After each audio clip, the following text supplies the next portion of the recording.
Assalamualaikum warahmatullahi wabarakatuh. Alhamdulillahirabbil alamin. Wa bihi nasta'inu ala umuri dunya waddin. Wassalatu wassalamu ala asrafil anbiya'i wal mursalin wa ala alihi wa ashabihi wa man tabi'ahum bi ihsanin ila yaumiddin.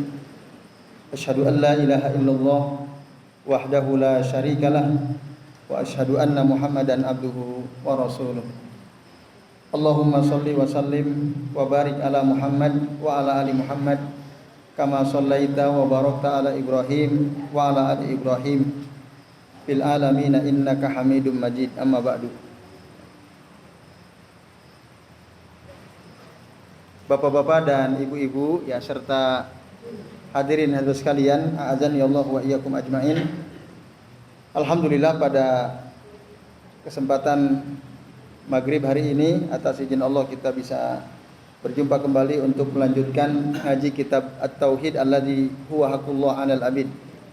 Kita akan melanjutkan pembahasan bab yang ke-54 yaitu tentang ucapan abdi wa amati ya. Adab dalam kita mengucapkan sesuatu yang ada singgungannya dengan Allah Subhanahu wa taala. Kemarin kita sudah membahas ya sebagian dari hadis yang secara matan kita sudah bacakan kemarin ya, hadis sahih dari Abu Hurairah radhiyallahu anhu. Saya ulangi ya untuk supaya ada sambungan ya dengan pembahasan sebelumnya. Jadi dalam hadis riwayat Abu Hurairah radhiyallahu anhu, Rasulullah sallallahu alaihi wasallam bersabda, la yakul ahadukum at'im rabbaka waddi rabbaka. Janganlah salah seorang di antara kalian mengatakan at'im rabbaka, berilah makan Tuhanmu ya, rabbaka waddi rabbaka, dan bawakanlah air wudu untuk tuanmu ya, waddi atau wudukanlah tuanmu. Wal yakul sayyidi wa maulaya, hendaklah dia yang dimaksud seorang hamba sahaya berkata sayyidi wa maulaya ya, yang artinya tuanku. Wala yakul ahadukum, dan janganlah salah seorang di antara kalian, maksudnya tuan ya, seorang tuan yang punya budak, janganlah dia mengatakan abdi wa amati, hamba sahayaku. Itu kalau laki-laki abdi, kalau perempuan amati. Tapi wal yakul fataya wa fatati wa gulami. Tapi ucapkanlah ya, fataya itu dari kata al-fata, berarti pemudaku, wa fatati pemudiku, wa gulami ya, itu anak-anakku ya. Kalau memanggil budaknya dulu ya, di zaman dulu ketika perbudakan masih ada. Nah, bapak-bapak dan ibu-ibu serta hadirin sekalian, a'azani Allah wa iyyakum ajmain. Kemarin kita sudah membahas ya sebagian masalah penting dari hadis ini. Yang kemarin kita sudah bahas terkait dengan abdi wa amati itu ya. Ucapan abdi wa amati kita sudah bahas kemarin. Nah, kemudian sekarang kita akan membahas, walaupun kemarin sudah tersinggung ya sebagian, ucapan Rabb ya, Rabb yang diidofahkan, disandarkan kepada selain Allah Subhanahu wa taala. Kalau kata Rabb disandarkan pada Allah ya, contohnya jelas dalam surah Al-Fatihah. Alhamdulillahi Rabbil alamin. Segala puji bagi Allah, Tuhan pemelihara semesta alam. Rabbul alamin itu Allah tentu saja. Nah, lalu bagaimana kalau kata Rabb itu disandarkan kepada sesuatu selain Allah Subhanahu wa taala? Kemarin yang sudah kita bahas sampai kayaknya satu ya. Jadi Bapak Ibu, kata Rabb kalau disandarkan kepada selain Allah, maka ada beberapa bagian. Salah satu di antaranya yang nampaknya ini sudah kita bahas ya. Disandarkan kepada kata ganti kamu atau orang kedua ya. Contoh at'im rabbaka ya, waddi rabbaka, itu dilarang, maka dilarang oleh Nabi. Nabi mengatakan wala yakul ahadukum at'im rabbaka. Ya, waddi rabbaka. Itu dilarang. Sebabnya kemarin juga sudah ya. Karena ya, ada kemungkinan dikira ya, makna kata rabbaka itu ya, kalau dinisbatkan, disandarkan kepada selain Allah, ini pengertiannya bisa rusak. Karena kata Rabb adalah salah satu dari nama Allah ya. Ismun min asma'illahi azza wa jalla. Salah satu nama dari nama-nama Allah azza wa jalla. Nah, Allah itu tidak diberi makan. Yang benar Allah itu memberi makan, tidak diberi makan. Nah, walaupun ya, tidak diragukan bahwa pada kata at'im rabbaka di sini maksudnya bukan Allah. Nah, akan tetapi hada min babil adab fil lafaz. Ini merupakan bab adab dalam kita berucap. Itu. Walaupun pasti kalau ada orang ngomong kepada budaknya at'im rabbaka, beri makan tuanmu, kan gitu maksudnya. Tuanmu bukan Tuhanmu kan. Secara makna maksudnya bukan Allah di sini, tetapi selain Allah. Tapi tadi Nabi melarang apa? Ini soal adab. Adab dalam mengucapkan sesuatu. Ya. Karenanya Nabi melarang gitu. Nanti disangka, ya, at'im rabbaka maksudnya kasih makanlah Tuhanmu, kan bahaya itu. Oleh karena jangan bilang seperti itu. Nah ini mim babil adab. Yang kedua, bahayanya kalau kita mengatakan hal tersebut, itu akan konsekuensinya si budak yang disuruh itu akan merasa terhina ya. Karena tuannya disebut Rabb berarti dia marbub gitu ya. Itu sisi kenapa ini dilarangnya. Nah, kemudian bagaimana lalu kalau kata Rabb itu disandarkan kepada kata ganti orang ketiga? Ya, seperti robbahu, robbaha misalnya. Kalau dalam bahasa Arab ya, ini konteksnya pembahasan dalam bahasa Arab tentu saja. Ya. Kalau di dalam bahasa kita, ya jelas ya, tidak ada kesamaran kalau dalam bahasa kita kan. Tuan dan Tuhan kan beda ya, ya nggak? Tidak ada masalah di dalam bahasa kita. Tapi ketika kita terjemahkan ke dalam bahasa Arab, dan ini tentu kita berangkat dari hadis Nabi ya Shallallahu Alaihi Wasallam. Nah, kata Rabb itu kalau disandarkan kepada kata ganti orang ketiga, itu boleh atau tidak? Saya Ibnu Al-Utsaimin mengatakan fahada la ba'sa bihi. Ini enggak masalah. Karena ada dalilnya gitu. Ketika Nabi ditanya oleh malaikat Jibril tentang ma alamatu sa'ah, apa tanda-tanda hari kiamat. Nah, salah satu di antaranya kata Nabi apa? Antalidal amatu rabbataha. Kan itu. Ada hadis antalidal amatu rabbataha. Hadis yang terkenal dengan nama hadis Jibril ya. Karena kala itu ketika Nabi sedang ya, berkumpul dengan para sahabat, mengajarkan para sahabat, datang malaikat Jibril menyerupai manusia dengan baju putih yang rapi, rambutnya hitam. Rapi bertanya tentang apa itu iman, apa Islam, apa ihsan, kapan kiamat, apa tanda-tanda kiamat. Nah, di antara jawaban Nabi tadi, antalida al-amatu rabbataha. Atau dalam riwayat yang lain, antalida al-amatu rabbaha. Seorang budak wanita melahirkan tuannya. Ada kata rabbaha. Nah, itu kan kata Rabb disandarkan kepada dhamir atau kata ganti orang ketiga kan, dia rabbaha, tuannya. Nah, walaupun kata Rabb bisa bermakna Tuhan tadi ya, Tuhan pemelihara alam, Rabbul Alamin. Itu dasarnya itu. Sehingga para ulama ya, seharusnya di antaranya mengatakan itu nggak ada masalah. Itu. Nah, kemudian Bapak Ibu, dalam hadis lain juga ada. Nabi pernah cerita ada orang ya, sedang melakukan safar, menaiki hewan tunggangan, ya, entah unta atau keledai begitu ya. Tiba-tiba tunggangan orang tersebut hilang dengan seluruh barang bawaan yang dibawanya. Nah, sampai orang ini dia hampir putus asa. Akhirnya dia berteduh di bawah sebuah pohon. Nah, lalu tiba-tiba tunggangannya itu datang sendiri, gitu kan. Hatta yajidaha rabbaha. Nah, itu ada kata hatta yajidaha rabbaha, sehingga dia ya tunggangan itu ditemukan oleh si pemiliknya. Rabbuha, maaf. Hatta yajidaha rabbuha.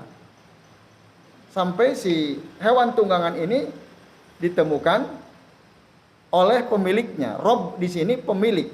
Hak kembali kepada bahimah atau hewan tunggangannya. Nah, itu Nabi mengatakan dalam hadis menceritakannya. Dulu ada peristiwa yang tadi maknanya sudah kami sampaikan itu. Nah, ini berarti ini menunjukkan bahwa menyandarkan kata Rob kepada kata ganti orang ketiga itu boleh. Karena buktinya ada dalam hadis gitu. Nah, ini.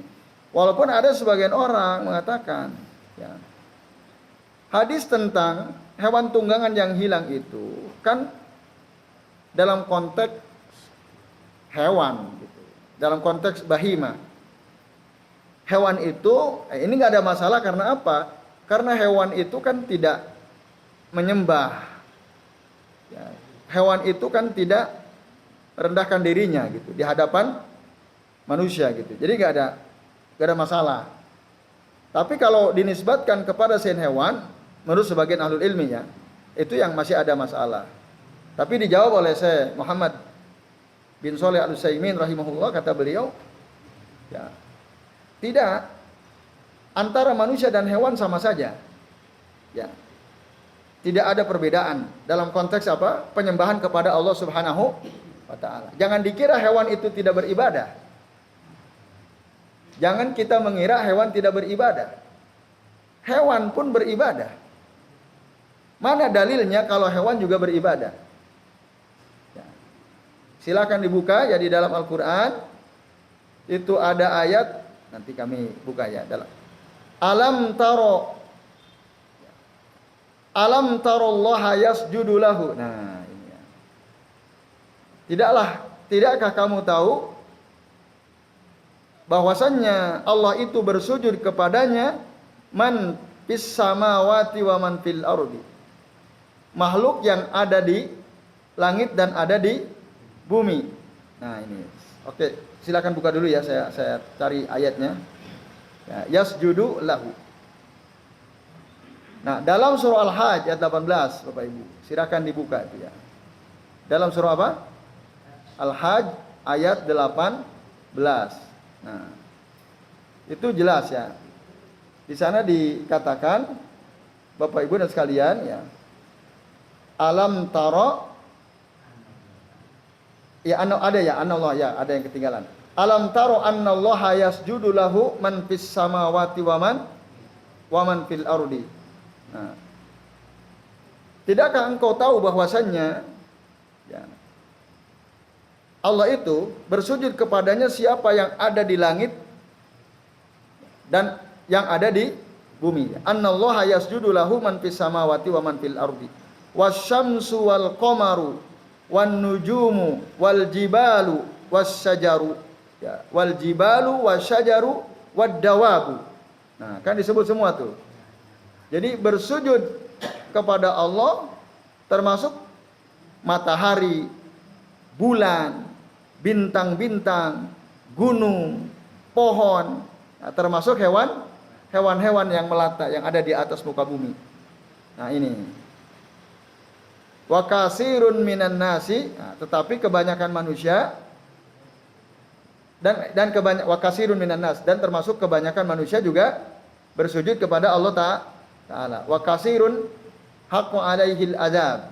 Ya, dan banyak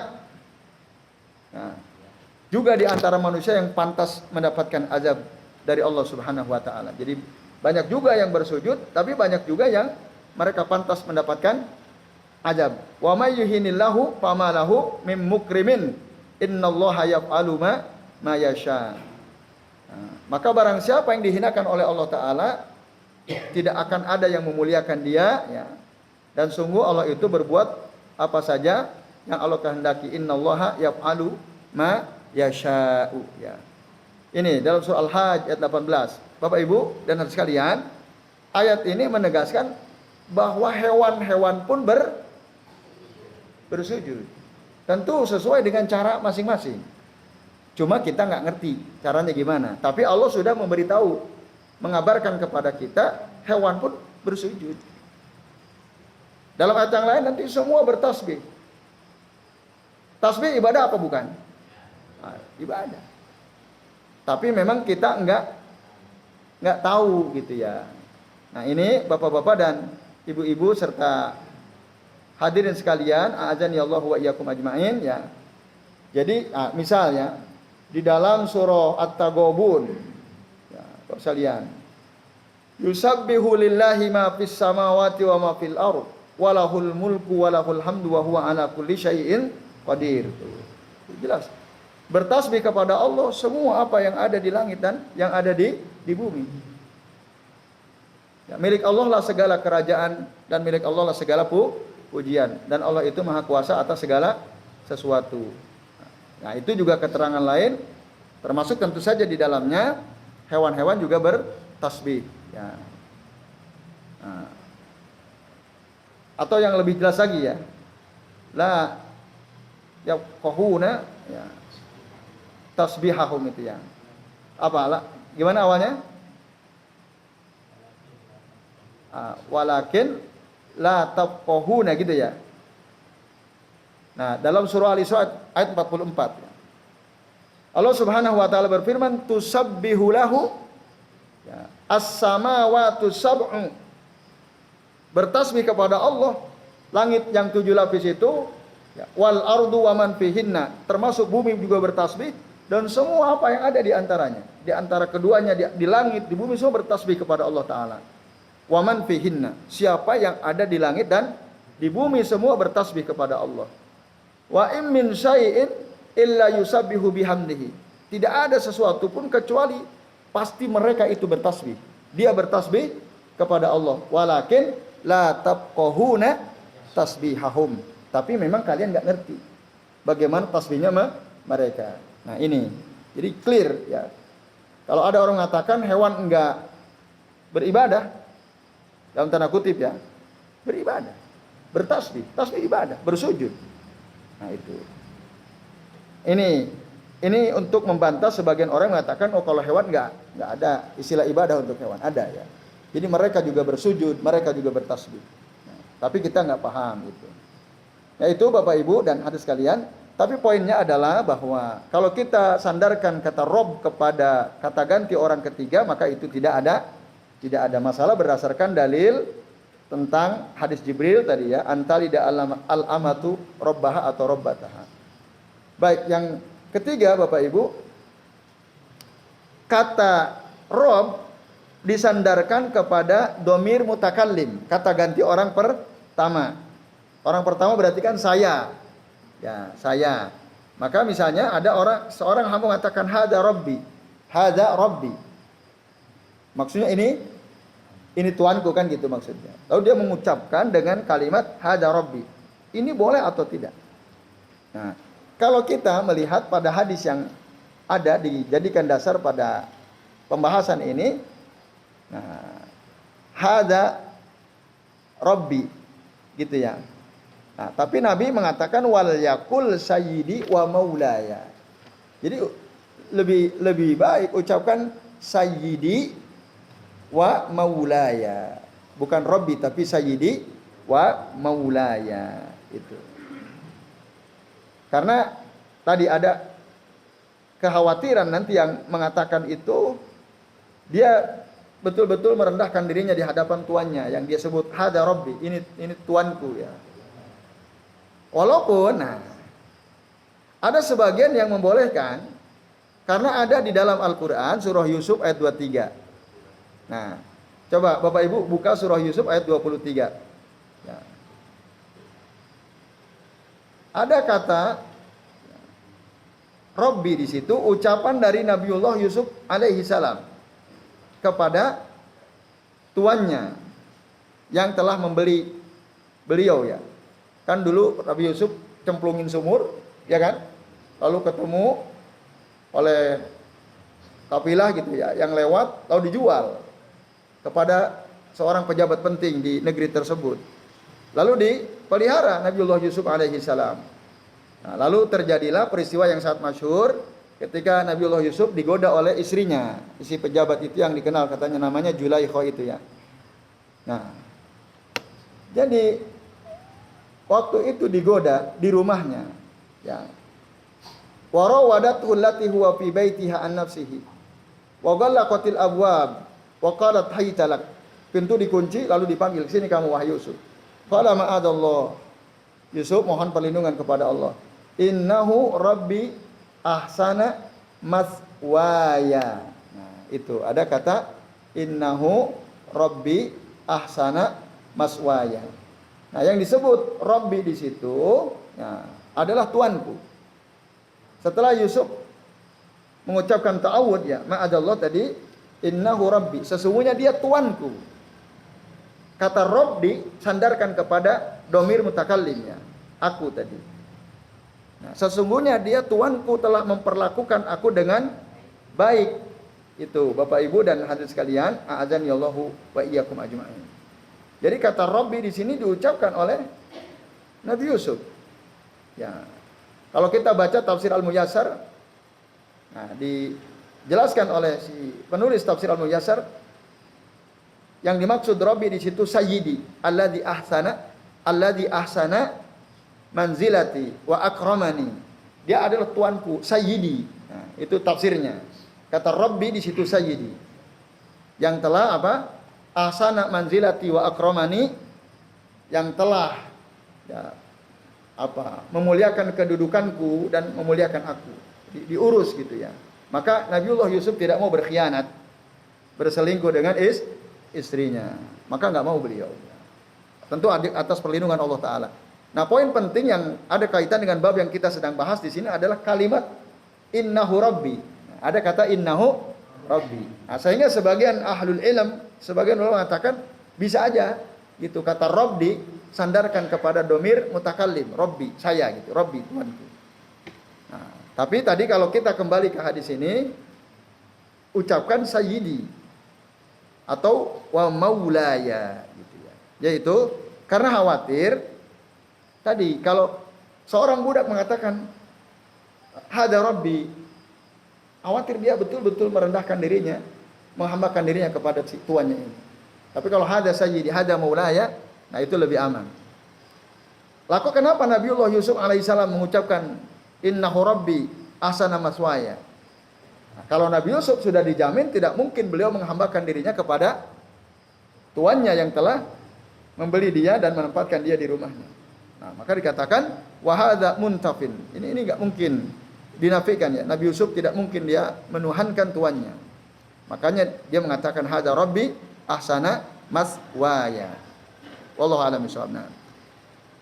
Kemudian lalu bagaimana kata Rabb disandarkan dengan isim zahir? Bapak Ibu, dalam bahasa Arab itu ada isim domir, ada isim zahir. Isim domir itu kata ganti, kalau isim zahir nama terang. Gitu ya, nama misalnya Hasan, nama terang, Rosid nama terang, Wika nama terang kan.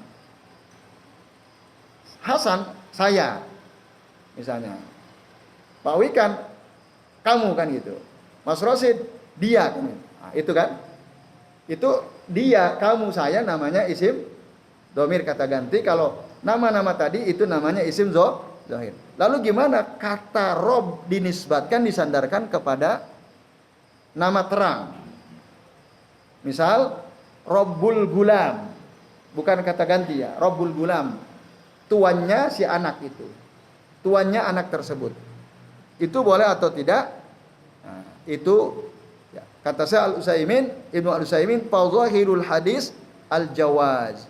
Secara zahir hadis ini menunjukkan boleh seperti itu, kecuali ada berpotensi menimbulkan sesuatu yang dilarang. Misalnya ketika ada orang mengatakan Rabbul Gulam, padahal maksudnya adalah orang gitu ya, Rabbul Gulam. Terus ada orang mengira yang mendengar, oh berarti dia Tuhannya si anak tersebut. Nah kalau ada potensi disalahpahami, itu maka dilarang. Jangan mengatakan Rabbu Fulan atau Rabbu Gulam kalau ada potensi disalahpahami. Tapi jika tidak, maka tidak ada masalah. Ya, ini sudah azan Isya ya? Ya. Oke, baik. Nah, saya lanjut sedikit lagi. Lalu Nabi bilang wal yaqul sayyidi wa maulaya. Ucapkan sayyidi wa maulaya. Ini alternatif.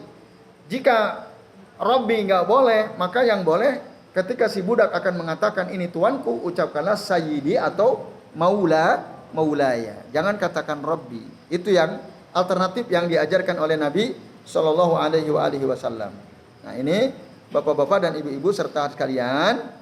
Nah, jadi itu alternatifnya, ada yang dilarang, ada yang dibolehkan. Sebagai pengganti tadi at'im rabbaka, tapi katakanlah at'im sayyidaka, at'im maulaka.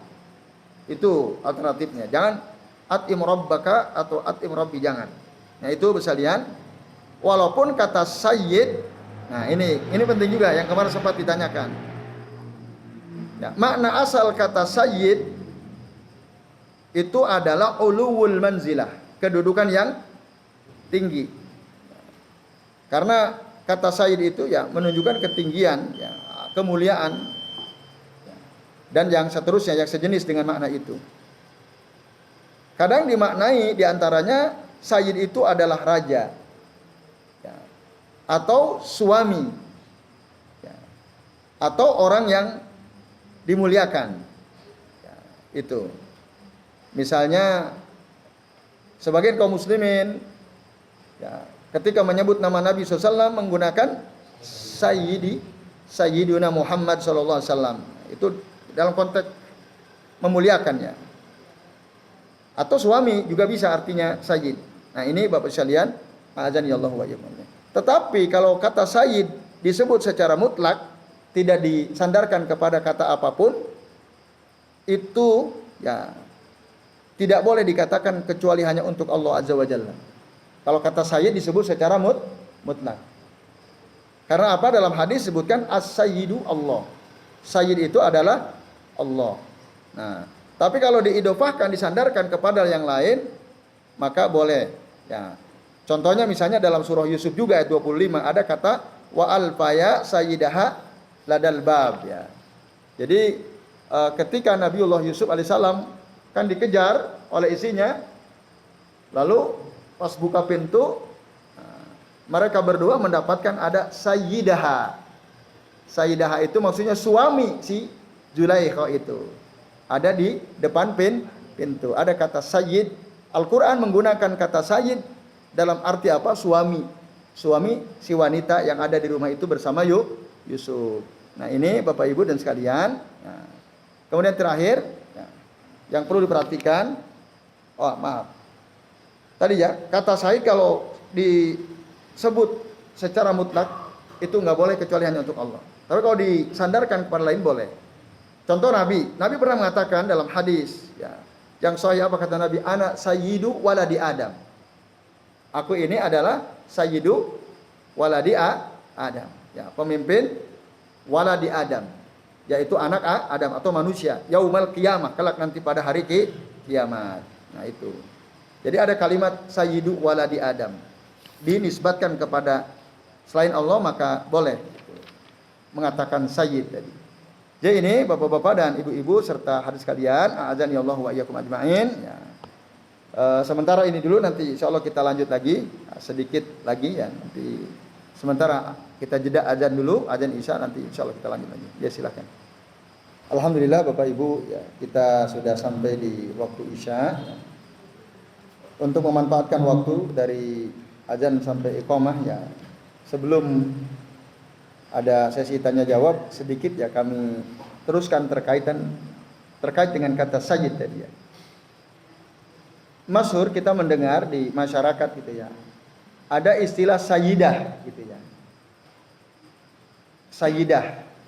Sayyidah itu kalau kita dapatkan di masyarakat adalah istilah khusus yang biasanya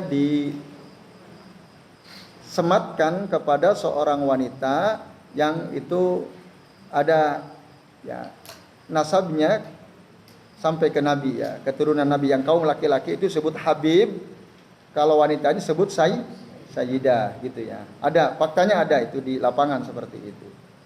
Nah, jadi itu ada kata sayyidah. Nah, kata Syekh Ibnu Al-Utsaimin wa hadza qalbun lil haqa'iq. Sebenarnya ini kebalikan dari kenyataan gitu. Artinya kata sayyidah digunakan untuk wanita ini sesuatu yang ya, terbalik dari kenyataan. Karena kata sayyid atau sadah itu adalah laki-laki. Sayyid itu hanya cocok untuk laki-laki. Contoh tadi dalam Al-Quran ya, surah Yusuf tadi. Apalagi dalam hadis yang mengatakan innan nisaa awanun indakum. Innan nisaa awanun indakum. Sesungguhnya wanita itu adalah bagaikan tawanan di sisi kalian wahai para suami. Itu. Jadi nggak mungkin sebut sayyid. Apalagi juga dalam hadis yang lain yang mengatakan bahwa kullukum ra'in. Ya. Ra'in fi ahlihi wa mas'ulun an ra'iyati. Setiap kalian wahai kaum laki-laki adalah ra'in, pemimpin fi ahlihi, di keluarganya, wa mas'ulun an ra'iyatihi, dan akan dimintai pertanggungjawaban tentang kepemimpinan dia terhadap keluarganya. Kata ra'in itu laki-laki. Nah, ini menunjukkan bahwa kata asadah itu lirijal laisa linnisa. Terus yang benar gimana? Wasfaswab kata beliau an yuqal lil wahidah. Maka yang benar kalau kita mau mengatakan untuk satu orang wanita imra'atun. Imra'ah, bukan sayyidah tapi imra'ah. Kalau banyak berarti nisa. Lil jama' ya. Minhunna nisa. Itu. Jadi panggilan sayyidah untuk wanita itu enggak pas gitu. Walaupun itu ini kayaknya sudah mendarah semacam mendarah dagingnya dalam bahasa kita. Kita sering mendengar Siti Khadijah, Siti Aisyah. Ya enggak? Kata Siti itu sebenarnya apa namanya? Perubahan dari kata sayyidah gitu ya. Sayyidah jadi Siti. Siti Maryam katanya. Siapa ibunya Nabi Isa? Siti Maryam. Padahal namanya Maryam, enggak ada Sitinya. Iya kan? Siapa ibunda Rasulullah? Siti Aminah katanya. Padahal namanya Aminah, enggak ada Sitinya. Siapa istrinya Rasulullah yang pertama? Siti Khadijah katanya. Padahal namanya Khadijah, enggak ada Sitinya. Lalu diadopsilah oleh orang-orang kita. Punya anak perempuan siapa namanya? Siti Fulana, kan gitu. Siti Fulana. Ya atau tidak? Nah, itu sebenarnya apa? Reduksi dari kata sayyidah ya. Sayyidah jadi Siti. Tapi itu tadi kata saya Ibnu Al-Utsaimin tidak cocok. As-siyadah itu dinisbatkan kepada wanita. Maka kalau kita ditanya siapa ibunda Nabiullah Isa alaihissalam? Siapa? Maryam. Gak usah pakai Siti. Siapa ibunya Rasulullah SAW? Aminah. Gak usah pakai Siti. Ya itu. Ya itu tambahan penjelasan. Ya insya Allah nanti kita akan lanjut lagi pada pertemuan akan datang. Masih ada waktu, barangkali ada di antara Bapak Ibu yang mau bertanya.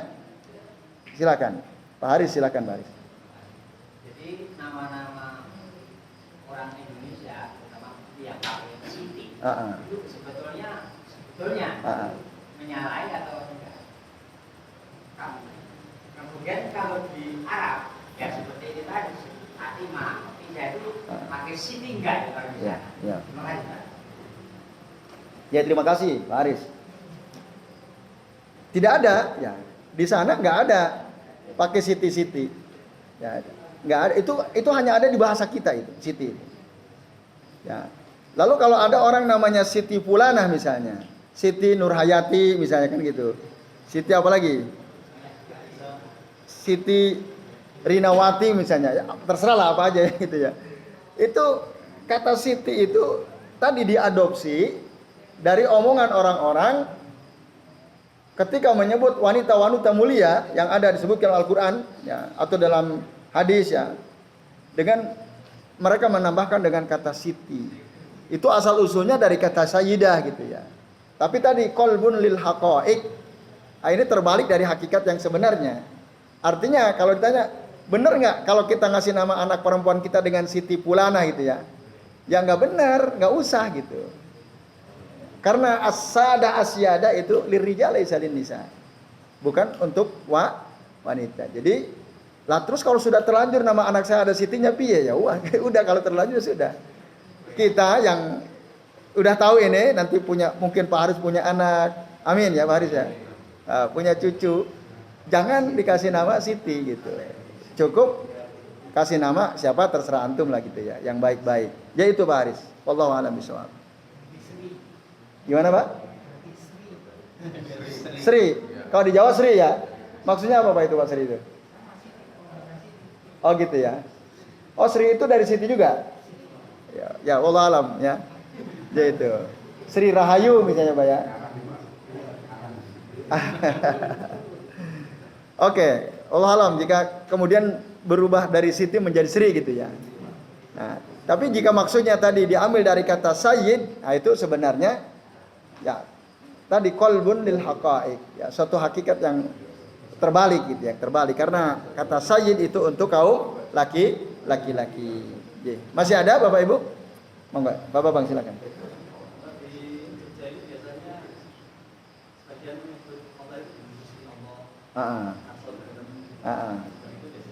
Ngarso dalam itu termasuk untuk Allah juga ada ya? Ya.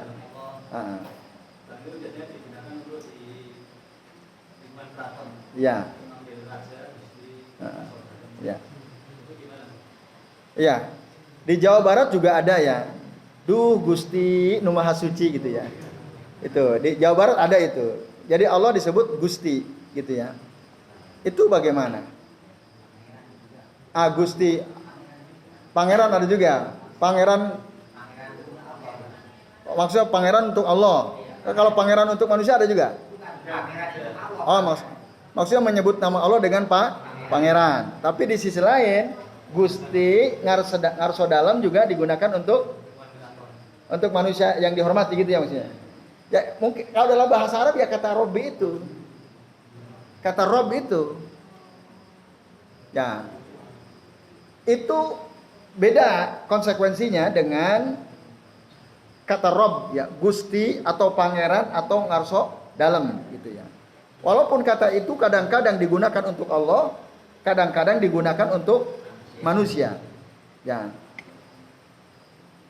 Jika ketika dia mengatakan Gusti apa, misalnya waktu Tuan Gusti gitu ya, misalnya kepada rajanya, jelas itu yang dia maksud adalah rajanya dia, nggak ada masalah gitu ya. Tidak ada masalah. Sebagaimana tadi kata Rabb ya, hatta yajidaha rabbuha kan nggak masalah. Tidak ada masalah kata Rabb. Nah, tidak ada masalah. Kata Gusti ngarso dalem saat dia ucapkan itu maksudnya kepada manusia yang dia hormati, tidak ada masalah. Selama apa? Selama dia tidak merendahkan dirinya serendah-rendahnya dan mengagungkan orang yang dia panggil dengan sebutan pangeran atau Gusti atau ngarso dalam itu. Tapi jika dalam hatinya dia mengagungkan orang tersebut, merendahkan dirinya serendah-rendahnya, nah itu yang ada masalah. Berarti apa yang ada di hatinya saat dia mengucapkan itu. Jadi padanan kalimat ngarso dalam, Gusti atau pangeran itu ya sama seperti kata Rob tadi. Ada kalanya boleh, ada kalanya tidak boleh. Tidak boleh jika saat orang mengatakan apa tadi, ngarso dalam ya, atau Gusti pangeran gitu ya. Itu dia agungkan seagung-agungnya kedudukan orang itu. Gitu. Bahkan dia ngerasa kalau bukan karena Gusti pangeran ini saya tidak akan hidup misalnya. Wah itu udah syirik, itu nggak boleh. Ya itu Pak. Jadi kembali pada apa yang ada dalam hati orang yang mengucapkan kalimat tersebut. Karena itu muncul murni dari bahasa kita kan, bukan dari bahasa Arab. Tidak dikenal itu dalam bahasa Arab. Nah, lalu menyebut Gusti Allah sama seperti Robbi Allah. Robbi Allah, Tuhanku adalah Allah. Boleh atau tidak? Ya jelas boleh. Kalau dipanggil banjir rob. Kalau bencana banjir rob itu gimana? Itu tentu lain lagi itu ya. Itu istilah apa itu? Itu istilah ilmiah barangkali Pak ya, istilah keilmuan ya. Itu enggak, kalau itu banjir rob itu enggak ada kaitannya dengan kata rob yang dimaksud dalam bahasa Arab ini. Ya. Jadi itu Pak. Allah a'lam bishawab. Jadi itu Pak Bambang ya. Jadi sama dengan penggunaan kata rob. Ada saatnya boleh. Tadi kita jelaskan kapan boleh, ada saatnya tidak boleh. Pun begitu dengan kata pangeran, gusti atau ngarso dalam Allah Subhanahu wa taala. Nah, jika itu dalam rangka untuk memuliakan Allah taala dan istilah yang dimiliki oleh orang Jawa adalah ngarso dalam, tidak ada masalah. Lalu kadang itu digunakan untuk raja gitu ya. Jika hanya sekedar untuk menghormati maka itu tidak ada masalah. Tapi kalau untuk mengagung-agungkan lalu dia merasa terhina sehina-hinanya, nah itu yang tidak boleh menggunakan kata gusti atau ngarso dalam dengan diikuti oleh perasaan hina tadi. Itu yang tidak boleh. Wallahu a'lam bishawab. Jadi baik Bapak Ibu, sementara ini dulu ya. Insyaallah nanti kita lanjut lagi. Terima kasih atas perhatiannya. Semoga bermanfaat dan kami mohon maaf apabila yang kami sampaikan ada kesalahan atau kekeliruan. Mari kita akhiri dengan membaca doa kafaratul majlis. Subhanakallahumma wa bihamdika asyhadu an la ilaha illa anta astaghfiruka wa atubu ilaik. Wassallallahu ala Muhammadin wa ala alihi wa sahbihi wa baraka wa sallama alaihim ajmain. Billahi taufiq wal hidayah. Wassalamu alaikum warahmatullahi wabarakatuh.